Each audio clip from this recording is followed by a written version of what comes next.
Hey, what's up guys, my name is Milestone and welcome back to the video on this channel. Now today's video guys, I'm going to be talking about how I got Vince's banana. That sounds disgusting. I'm talking about the combat banana. It's like the 4th or 5th banana in the game and I have that. So basically this video is just a quote-unquote story time, and I have a few more things at the end of the video. It's like a bunch of my ideas compressed into a video. I've done this twice in the past. If I took these small little video ideas and just made them into their own separate video, they'd be like 1 minute long. So I just combined all of these ideas into one video, and this is that video. But before that, if the story of how I got Vince's banana sounds interesting to you, please leave a like and subscribe. Use creator code MILE, helps me out a lot. Thank you very much. So a few days ago, a person who goes by the name of Fiery Lion on Twitter, he basically sent me a combat banana, and it was a pretty cool thing. The history of this banana was basically someone photoshopped it onto the market. I made a video on it. Sydney decided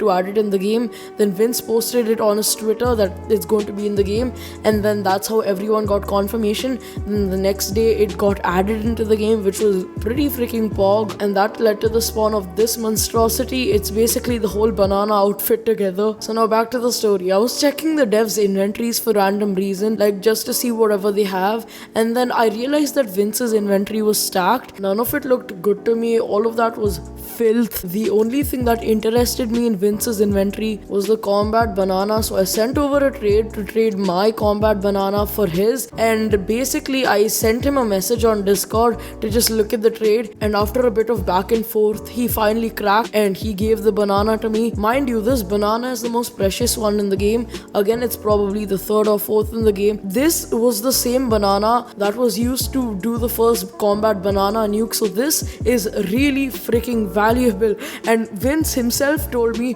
to take care of it. And that's the story of how I got the most important item in the game. There are a few players who have more headshots than kills. There are 2 accounts that I know of. There are probably a lot more accounts out there, but there are 2 accounts that I know of that have more headshots than kills, and those are 89X and TTV Lilies. They have more headshots than kills. 89X is owned by my friend Zaid, and he told me that headshots probably don't require kills. Like each time you hit a headshot, it gets counted to your stats, and that's a pretty good theory, and I feel like that's the case. I'm not really sure. The Krunker black market has been out for quite a while, and you can buy stuff like the 2-year cape and the 1-year cape and the puppet master and the nuke tamer. Well, the first person to officially claim his 2-year cape today is Vince. The first person to claim it was Techie, and he just spawned it in, so it wasn't that official, but then Vince finally claimed his today. Also, this is pretty common information, but you can't sell things you bought from the black market on the actual market, and you can't trade for black market items.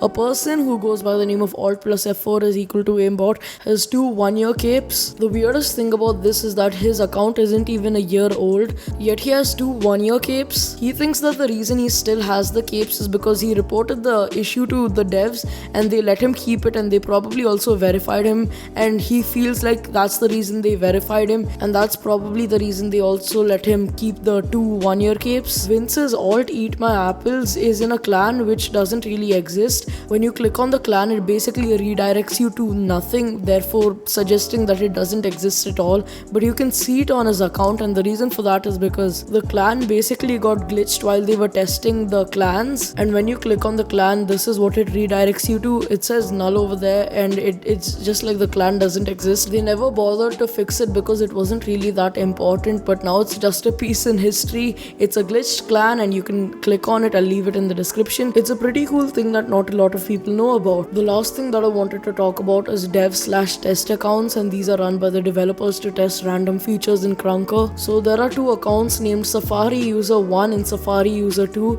The stats look pretty weird, but if you look at the score per kill, it's 23,568. If you look at the number 1 person on the leaderboard, Strems, he has a score per kill of 114. If you take a look at Safari User 1, I mean the first one, it has a score per kill of 935,726, which is a pretty high number, and it's pretty close to 1 million. And of course, these are accounts made by the developers to check out random things in Krunker. And yeah, that's pretty much it for the video. I hope you guys enjoyed this. Make sure to leave a like, subscribe, and share this with your friends. Use code MILE in the Krunker shop. It helps me out a ton. And yeah, goodbye.